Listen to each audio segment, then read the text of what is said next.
winter's night when the cold wind blew, the engines found it hard to sleep. All we need, suggested Toby, is to listen to a story. A mysterious story, said Percy. But, added Duck, it must have a happy ending. Driver told me a story, said Thomas. So everyone listened.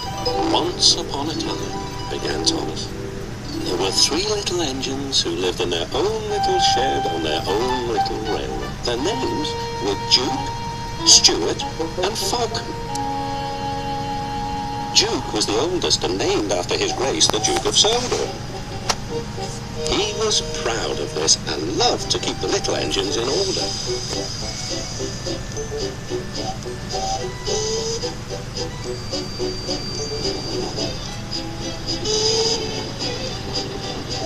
Whenever they did anything that Duke thought wrong, he would say, that would never suit his grace. Other engines came and went, but Duke outlasted them all. Stuart and Falcon used to call him Granpuff.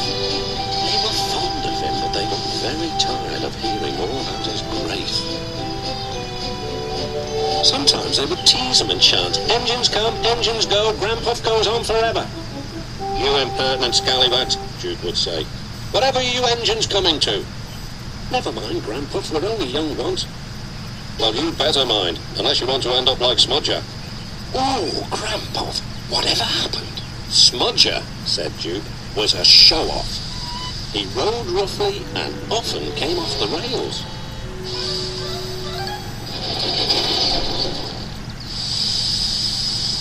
I warned him to be careful, but he took no notice. Listen, Dookie, who worries about a few spills? We do here, I said, but Smudger just laughed. Until one day, manager said he was going to make him useful at last. Smudger stopped laughing then. Why? What did he do? He turned him into a generator. He's still there behind our shed. He'll never move again. After that, Stuart and Falcon became really useful engines, and all 3 were happy together for many years.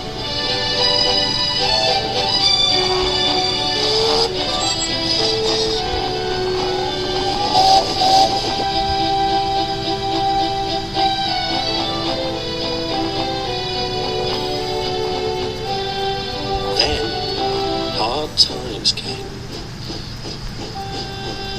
The mines in the hills closed. And the railway was closed too. People came to buy the engines. Well, take Stuart and Falcon. No one wanted Duke. They thought him too old. Cheer up, Granpuff, called Stuart. We'll find you a nice railway, and then you can come and keep us in order. They tried to be brave and cheerful, but no one really thought their dreams would come true. Duke's driver and fireman oiled and greased him one last time. They sheeted him snugly and said goodbye. They had to go away and find work. Duke was alone.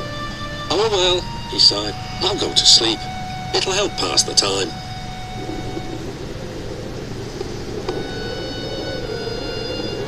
Winter torrents washed soils from the hills. Trees and bushes grew all around.